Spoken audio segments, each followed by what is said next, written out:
CA final audit बड़ा ही विचित्र subject है। ये एक ऐसा सब्जेक्ट है जिसमें कुछ स्टूडेंट्स के 5 6 7 टाइम्स रिवाइज करके भी कहीं ना कहीं 40s की लाइन में मार्क्स आते हैं। वाइल ऑन अदर हैंड कुछ स्टूडेंट्स ऐसे भी होते हैं जिनका 2 to 3 टाइम रिवाइज करके बहुत ईजिली एग्जाम्पशन स्कोर हो जाता है। तो डिफरेंस क्या है ये दोनों स्टूडेंट्स में? डिफरेंस नॉलेज का तो नहीं है, डिफरेंस है अप्रोच का, स्ट्रेटजी का। आप कैसे टॉपिक्स को लर्न करते हो, कैसे रिकॉल करते हो और कैसे आंसर्स एग्जाम में प्रेजेंट करते हो, ये सारी चीज़ें डिफरेंस क्रिएट करती हैं। हेलो एवरीवन, मेरा नाम है Manav, recently qualified chartered accountant. I welcome you all on this YouTube channel. आज की इस वीडियो में हम डिस्कस करने वाले हैं सीए फाइनल ऑडिट की detailed preparation strategy. By the way, FR की भी प्रिपरेशन स्ट्रेटजी मैंने इसी चैनल पे पोस्ट की हुई है। अगर आपने वो अभी तक नहीं देखी है तो लिंक आपको डिस्क्रिप्शन में और ऊपर आई बटन में मिल जाएगा, आप वहाँ से ज़रूर उसे चेकआउट कर ले। अभी हम डिस्कस कर लेते हैं सीए फाइनल ऑडिट की प्रिपरेशन स्ट्रेटजी। सबसे पहले we are starting with the lectures वाला फेज। क्या हमें लेक्चर्स लेने की रिक्वायरमेंट है ऑडिट में? यूट्यूब पे इनफ कंटेंट अवेलेबल है, आप किसी फैकल्टी के नोट्स ले लो, उनकी रिवीजन प्लेलिस्ट आप देख लो। सारे चैप्टर, सारे टॉपिक्स की आपको अच्छी एक अंडरस्टैंडिंग मिल जाएगी। बट फिर भी अगर आपको ये लगता है कि यूट्यूब से करने में वो कंसिस्टेंसी, वो डिसिप्लिन नहीं रहेगा, तो आप लेक्चर्स ले सकते हो। मैं आपको सजेस्ट करूँगा आप रेगुलर क्लासेस तो मत लो ऑडिट में। आप फास्ट ट्रैक बेस्ट ले लो, सारा कुछ आपका उसमें भी कवर हो जाता है। अगर आपका ये डाउट है कि मुझे कौन से फैकल्टी से क्लासेस लेनी है, तो उसके लिए भी मैंने एक सेपरेट वीडियो बनाया हुआ है जिसका लिंक आपको डिस्क्रिप्शन में और ऊपर आई बटन में मिल जाएगा। वहाँ से आप चेकआउट करके देख सकते हो। अब आप किसी भी फैकल्टी से क्लासेस ले लो, कुछ चीज़ों का हमें ध्यान रखना है। First is set the deadline. आपको डेडलाइन सेट करनी है, उसी पे क्लासेस कंप्लीट करनी है। डेडलाइन सेट कर लिया, अब इसका ये मतलब नहीं है for the sake of completion हम फास्ट फॉरवर्ड पे क्लासेस देख रहे हैं। क्लासेस देखने के साथ साथ हमें अंडरस्टैंड भी करनी है चीज़ें, और डेली हमें रिवाइज करते हुए चलना है। पहले हम एक क्लास देखेंगे, उसे रिवाइज करेंगे, देन हम सेकंड क्लास पे मूव करेंगे। तभी हमारा लेक्चर लेने का हमें बेनिफिट मिलेगा। लेक्चर्स के साथ साथ आप कुछ चीज़ें और कर सकते हो। आप जो निमोनिक्स होते हैं, जो स्टोरी लाइन्स है, वो आप नोट डाउन कर लो अपने साथ। अपने नोट्स बना लो, आप शॉर्ट नोट्स बना लो, या अपनी जो कंसेप्ट बुक है उसी में नोट कर लो। जैसे अब यहाँ पे देखोगे, यहाँ पे सोर्स ऑफ मिस स्टेटमेंट, इसका एक निमोनिक है जियो। यहाँ पे जियो कैसे आया? ये फर्स्ट वर्ड इसका जे, इसका आई, फिर इसका आई एंड ओ, ये हमने जो आंसर है उसके फर्स्ट वर्ड्स उठा के हमने एक निमोनिक बना लिया जियो। और ये मैंने क्लासेस के साथ साथ नोट डाउन करके रख लिया था, तो बाद में जब मैं रिकॉल करने गया, जब मैं रिवाइज करने गया, तो ऑलरेडी मेरे पास निमोनिक्स बने हुए थे, तो मुझे ईजी हुआ काफ़ी रिवाइज करने में। आप क्या कर सकते हो, आप फ्लो चार्ट्स बना के रख लो। जैसे ये आप देखोगे, एक टॉपिक है internal audit as a management function. इसमें मैंने यहाँ पे देखो फ्लो चार्ट फॉर्म में आंसर अपना नोट करके रखा हुआ है। ये देखो, ये 4 पॉइंट्स है, ये फर्स्ट पॉइंट हुआ, इससे लिंक करके मैंने यहाँ पे सेकंड पॉइंट नोट किया है, इससे लिंक मैंने थर्ड पॉइंट नोट किया है, देन मेरा फोर्थ पॉइंट थर्ड पॉइंट से लिंक्ड है। तो अगर हमारे पास फ्लो चार्ट होगी तो हमें एग्जाम के टाइम पे रिवाइज करने में बहुत ईजी होगा। एक बार आप फ्लो चार्ट गो थ्रू करो, फिर अपने नोट्स पढ़ लो, तो बहुत ईजिली आपको चीज़ें दिमाग में बैठ जाती है। फिर जैसे यहाँ पे ये पॉइंट है 5 जनरल फंक्शंस। अगर कुछ टॉपिक्स ऐसे होते हैं जिसमें बहुत सारी हेडिंग्स होती हैं, देन सब हेडिंग्स होती है, तो आप इसमें ये नोट करके रख लो, सिर्फ हेडिंग हेडिंग आप नोट करके रख लो। अब जब मुझे इसके अंदर का कंटेंट पढ़ना है, तब मैं नोट कंसेप्ट नोट्स पे जाऊंगा, वरना एक बार अगर मुझे रफली रिवाइज करना है तो बस मैं शॉर्ट नोट से रिवाइज करके आगे बढ़ जाऊंगा। ये हमारा हो गया लेक्चर्स की बात। अब हम आते हैं सर रिसोर्सेज हमें कौन से यूज़ करने हैं। देखो, रिसोर्सेज के केस में बीट कंसेप्ट बुक और बीट क्वेश्चन बैंक, आपके पास दो ही रिसोर्सेज हैं। आपके पास दो ही रिसोर्सेज हैं। फर्स्ट है आपका आईसीआई मॉड्यूल, सेकंड है आपके फैकल्टी के नोट्स। अब फैकल्टी के नोट्स में बहुत सारे डिफरेंट डिफरेंट नोट्स हो सकते हैं। आप डे वन पे डिसाइड कर लो कि आपको कौन से नोट्स फॉलो करने हैं, वेदर इट्स आईसीआई और वेदर आप फैकल्टी के नोट्स में कंफर्टेबल हो। आप वो डिसाइड कर लो डे वन पे। हमें फाइनल एग्जाम तक उन्हीं नोट्स से स्टिक रहना है। आईसीआई के मटेरियल थोड़े बल्की हो जाते हैं, थियरी सब्जेक्ट है, तो उसे शॉर्ट डाउन करना, कट डाउन करना थोड़ा डिफिकल्ट होता है। इसीलिए मैं यही सजेस्ट करूँगा कि आप किसी फैकल्टी के नोट्स ले लो, उसी को आप एंड तक फॉलो करो, बार बार नोट्स हमें चेंज नहीं करना है। फिर भी अगर आपको ये लगता है कि फैकल्टी के नोट्स में आपको कन्फ्यूजन होता है कि कौन सी हेडिंग है, कौन सी सब हेडिंग है, कौन सा उसका कंसेप्ट है, वो आपको कन्फ्यूजन होता है, आप आईसीआई नोट्स में कंफर्टेबल हो, तो आप बिल्कुल स्टडी मटेरियल यूज़ कर सकते हो, फॉलो कर सकते हो। जब आप किसी भी फैकल्टी के कंसेप्ट नोट्स सेलेक्ट करो ना, तब आप ये इंश्योर कर लेना कि आईसीआई के जितने कीवर्ड्स हैं जिसके हमें मार्क्स मिलते हैं अल्टीमेटली एग्जाम में लिखने के, वो सारे कीवर्ड्स हमारे फैकल्टी के कंसेप्ट नोट में कवर होने चाहिए। अब क्वेश्चन बैंक की अगर मैं बात करूं तो देखो, बहुत ज़्यादा रेलेवेंस है नहीं क्वेश्चन बैंक का। नंबर ऑफ क्वेश्चंस जो रिपीट होंगे एग्जाम में ऐसे बहुत कम है। तो आप क्वेश्चन बैंक ले लो सिर्फ प्रैक्टिस पर्पस के लिए। ऐसा क्वेश्चन बैंक लेना जिसमें आईसीआई के questions, RTP, MTP, past year questions ये सारे कुछ कवर हो, वैसा आप क्वेश्चन बैंक ले लो, फॉलो कर लो, कोई उसमें दिक्कत नहीं है। अभी हम ये डिस्कस कर लेते हैं कि हमें रिवीजन अप्रोच क्या क्या रखनी है। यही आपके लिए गेम चेंजर होने वाला है। फर्स्ट है प्लान मिनिमम 3 रिविजन्स। आपको भी पता है 3 रिविजन्स अगर हम प्लान करेंगे तब कहीं ना कहीं जाके 2-2.5 रिविजन्स हम अचीव कर पाएंगे। ट्राई करना है हमें 3 रिविजन्स अचीव करने का। देखो, ऐसा नहीं होगा कि आपने एक बार रिवाइज किया और फिर एग्जाम में जाके हम लिखेंगे और सब कुछ हो जाएगा। ऐसा नहीं होना है। तो मिनिमम आपको 3 रिविजन्स प्लान करने हैं, जिसमें फर्स्ट रिविजन जो होगा वो पूरा डिटेल्ड होगा, सारी चीज़ें इन डेप्थ हम पढ़ेंगे, सारे क्वेश्चंस भी हम सॉल्व करेंगे, लर्निंग पे भी फोकस करेंगे। जो सेकेंड रिवीजन होगा वो होगा आपके फर्स्ट रिवीजन को पॉलिश करने के लिए। जो भी आपने मार्क्ड वर्ड्स है, जो भी आपके मार्क्ड वाले टॉपिक्स है, कंसेप्ट है, आप केवल उन्हीं टॉपिक्स पे, उन्हीं चैप्टर्स पे ज़्यादा फोकस करोगे। बाकी चैप्टर्स को आप रीड थ्रू करके आगे बढ़ जाना। थर्ड रिवीजन जो होगा वो होगा आपका कॉन्फिडेंस बूस्टर। जो चीज़ें हमारी सेकेंड रिवीजन में वीक रह गई थी उसे हम बहुत अच्छे से करेंगे थर्ड रिवीजन में, और जो चीज़ें ऑलरेडी स्ट्रांग हो चुकी है उन्हें भी हम एक बार रीड करके आगे बढ़ जाएंगे in third revision. But first revision में हमें डिटेल में सारी चीज़ें अच्छे से रिवाइज करके चलनी है। अप्रोच आप ये रख सकते हो कि फर्स्ट रिवीजन में आप यूट्यूब वीडियो देखो, जो भी फैकल्टी से आप कंफर्टेबल हो, उसके बाद आप अपने कंसेप्ट नोट रिवाइज कर लो। क्योंकि अगर आप कंसेप्ट नोट लेके बैठोगे रिवाइज करने तो थोड़ा सा आपको डिफिकल्ट हो सकता है, थोड़ा सा हो सकता है कि हमें चीज़ें याद रहें। तो आप रिवीजन वीडियो देखो और तुरंत उसे लर्न कर लो। फर्स्ट रिवीजन में आप ये कर लेना। सेकेंड और थर्ड रिवीजन में आपको फोकस करना है ऑन द लर्निंग्स। फर्स्ट पे भी हमें लर्न करना है, बट सेकेंड और थर्ड रिवीजन में हमें स्पेशली खुद से चीज़ें लेके बैठनी है और खुद लर्न करके आगे बढ़ना है। ठीक है। नेक्स्ट पॉइंट आता है डिवाइड एंड रूल। ब्रिटिशर्स ने भी यही किया, हम भी यही करेंगे।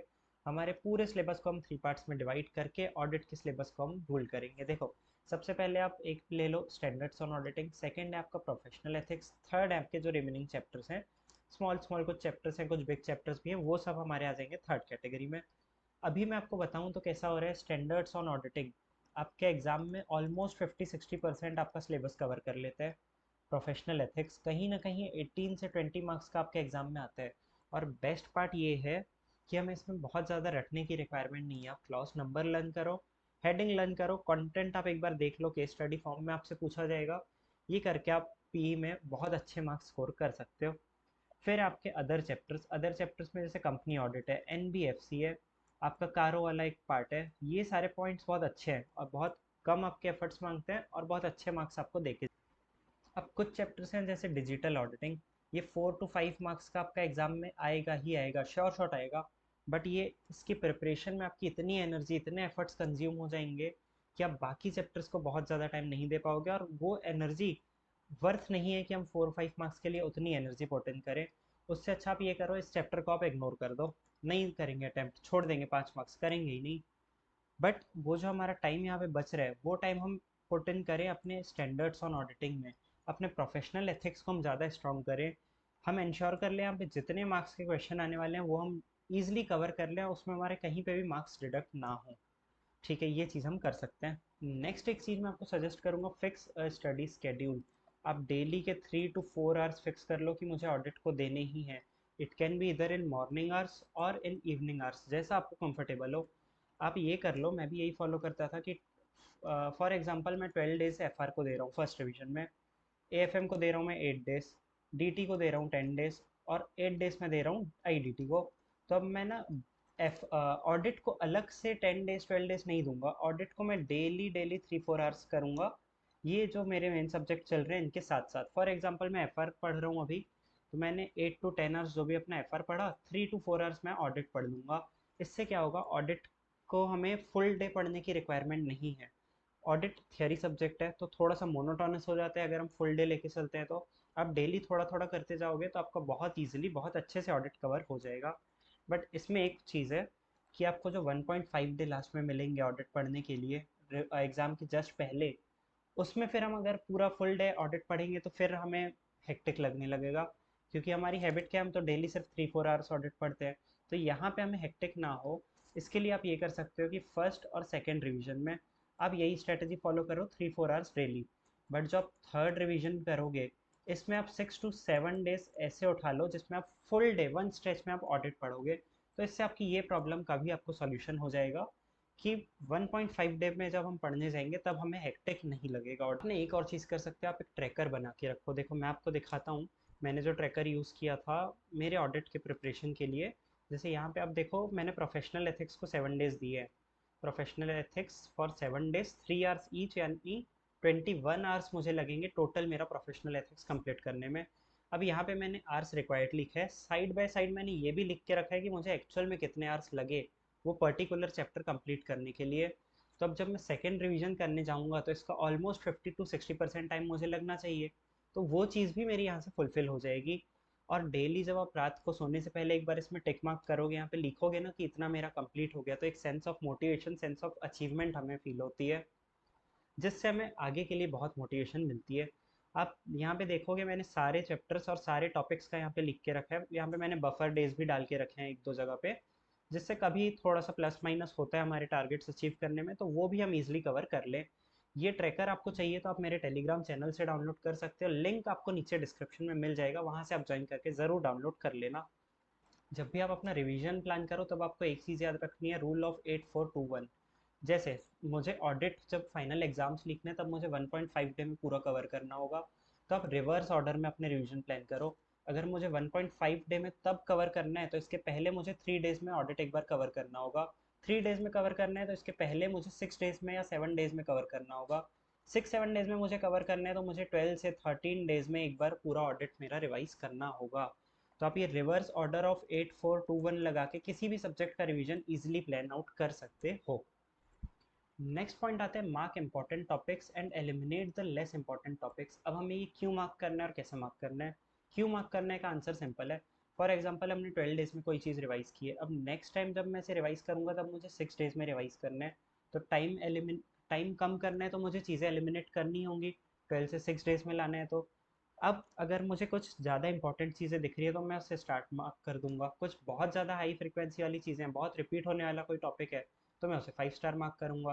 कोई ऐसा टॉपिक दिख रहा है जो बहुत रेयर पूछा जाता है या जो बहुत एनर्जी कंज्यूम करने वाला है, तो मैं उसे इग्नोर करने वाला हूँ, तो मैं उसे रीड ऑनली लिख के छोड़ दूंगा, या फिर मैं कट डाउन लगा दूंगा। जब मैं सेकेंड टाइम रिवाइज करने जाऊंगा तो इस पे रीड ऑनली वाले पे मैं फोकस करूंगा ही नहीं, सिर्फ जो मेरे स्टार मार्क वाले टॉपिक है उन पे मैं फोकस करते हुए चलूंगा। अब ये कैसे करना है ये मैं आपको बताता हूँ। अब देखो यहाँ पे ये टॉपिक है acceptance as a principal auditor, यहाँ पे मैंने स्टार मार्क किया हुआ है। सेम मैंने आगे भी स्टार मार्क किए हुए हैं, अगर मैं आपको दिखाऊं, ये देखो ये जो मेरा है role of principal auditor and other auditor, यहाँ पे मैंने स्टार मार्क किया है। ये पॉइंट को मैंने स्टार मार्क किया है क्योंकि मुझे लगा था यहाँ पे एमसीक्यू बन सकता है, तो मैं इसको अलग से हाईलाइट करके रखा हूँ। अब सेकेंड रिवीजन में मैं इन पे ज़्यादा फोकस करूंगा। ये तो ही कंसेप्ट की बात। क्वेश्चन बैंक के लिए मैं आपको एक चीज़ बताता हूँ, क्वेश्चन बैंक का कैसे कट डाउन शॉर्ट डाउन कर सकते हो चीज़ें। फॉर एग्जाम्पल मेरा एक ऐसे है जिसमें मेरे 4 क्वेश्चंस हैं।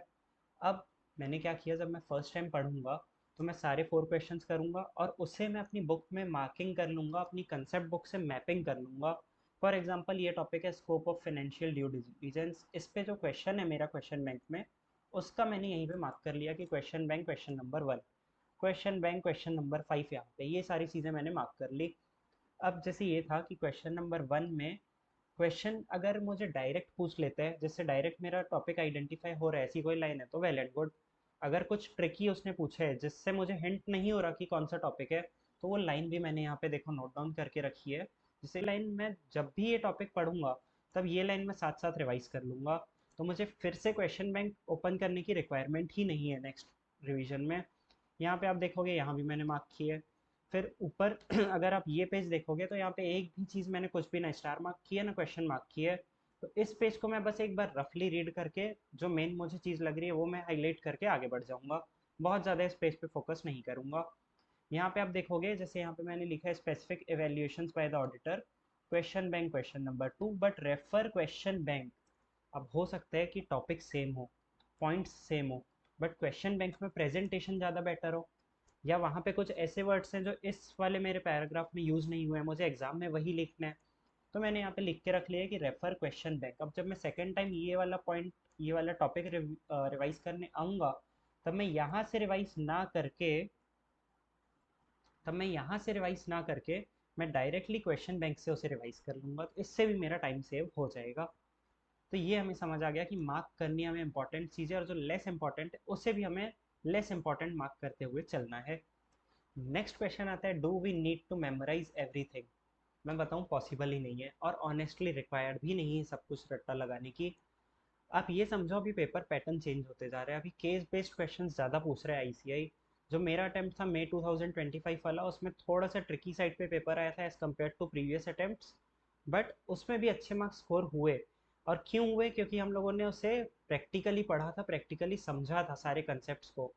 आपको करना है, आपको पहले कंसेप्ट समझना है, फिर एंड में आके रटना तो है ही, बट समझ के रट्टा लगाना इज डिफरेंट थिंग। तो आप पहले समझो फिर रट्टा लगाओ, तो अगर पेपर ट्रिकी भी आता है, क्वेश्चन कुछ घुमा के भी पूछते हैं, तो आप इजीली उसे अटेम्प्ट कर पाओगे।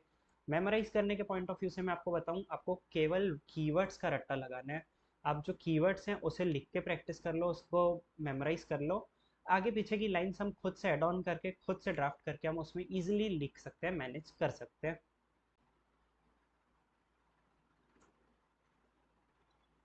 नेक्स्ट क्वेश्चन आता है, क्या रिटर्न प्रैक्टिस रिक्वायर्ड है?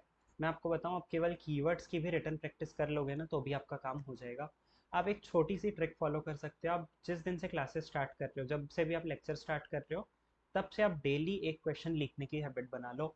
किसी चैप्टर में अगर 4 क्वेश्चन है तो आप एक क्वेश्चन उसमें से लिख के कर लो, एक या दो क्वेश्चन लिख के कर लो। जैसे प्रोफेशनल एथिक्स वाला चैप्टर है, वो काफ़ी बड़ा चैप्टर है, उसमें 100 के अराउंड क्वेश्चन हैं। तो उसमें से आप कोई भी 10 to 12 क्वेश्चन लिख लो, आपका काम हो जाएगा। सारा कुछ लिख के, एक एक क्वेश्चन लिख के प्रैक्टिस करने की रिक्वायरमेंट नहीं है। आप कुछ सेलेक्टिव बेस पे कर लो, आपका काम हो जाएगा। अलग से बहुत ज़्यादा इसमें मेहनत करने की रिक्वायरमेंट नहीं है। अब बस ये है कि आप डेली एक क्वेश्चन लिख के प्रैक्टिस कर रहे हो तो आपका काम इजीली हो जाएगा। नेक्स्ट आता है एमसीक्यू के लिए हमें क्या करना है। एमसीक्यू को देखो, इग्नोर तो बिल्कुल भी मत करना। ये आपके ना, मैं बताऊं, बहुत अच्छा आपका स्कोर बनाने में हेल्प करेगा ऑडिट में। 30 मार्क्स के एमसीक्यू पूछे जाते हैं, तो 22 से 24 मार्क्स बहुत ईजिली आप स्कोर कर सकते हो अगर आपने ढंग से कंसेप्ट पढ़े हैं तो। जब आप कंसेप्ट बुक पढ़ोगे उसके बेस पे ही आपके एमसीक्यू पूछे जाते हैं। और बहुत अच्छी बात यह है एमसीक्यू की कि इसमें आपको थियोरी नहीं लिखनी है। बस आपको कीवर्ड और जो भी एक आपका परफेक्ट आंसर है वो आपको फाइंड आउट करना है, टिक करना है, और आपको उसके मार्क्स मिल जाते हैं। ऑडिट में थियरी होने की वजह से हम कितना भी परफेक्ट लिख लें, कुछ भी कर लें, 1 से 2 मार्क्स डिडक्ट होते ही होते हैं। बस आपको करना क्या है, आपने कॉन्सेप्ट बुक पढ़ी, आपने क्वेश्चन बैंक की, सेम डे पे सेम टाइम पे आप एमसीक्यू बुकलेट रिवाइज कर लो। अब एमसीक्यू कहाँ से हमें रिवाइज करनी है, कहाँ से सॉल्व करनी है? तो अगर आपके पास कोई कंपाइलेशन है, वेल एंड गुड, आप उससे सॉल्व कर लो। नहीं है तो बेस्ट ऑप्शन ये है कि आप आईसीआई के बीएस पोर्टल पे जो कंपाइलेशन दिए हुए हैं, वहाँ से आप एमसीक्यू सॉल्व कर लो, आपका काम इजीली हो जाएगा। नेक्स्ट आता है sir importance of the mock test. Mock test को इग्नोर तो आपको नहीं करना है।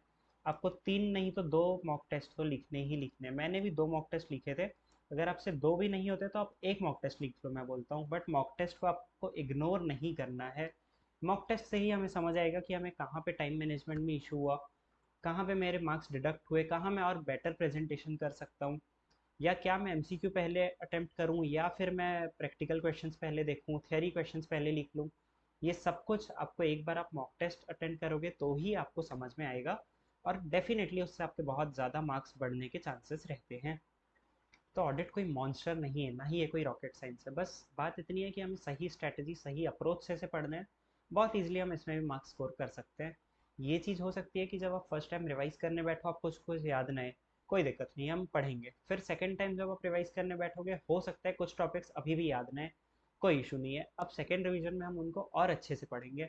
बस हमें कॉन्फिडेंस लूज नहीं करना है, पूरे कॉन्फिडेंस के साथ हमें पढ़ते रहना है, अपने टारगेट्स अचीव करते रहना है। बाकी आई थिंक मैंने सारा कुछ इस वीडियो में कवर कर लिया है। फिर भी कुछ रह जाता है तो please let me know in the comment section. जो ट्रैकर मैंने आपको दिखाया था वो आप मेरे टेलीग्राम चैनल से डाउनलोड कर सकते हो, लिंक आपको डिस्क्रिप्शन में मिल जाएगा। वीडियो पसंद आई हो तो अपने दोस्तों के साथ शेयर ज़रूर करना, लाइक और कमेंट ज़रूर करना।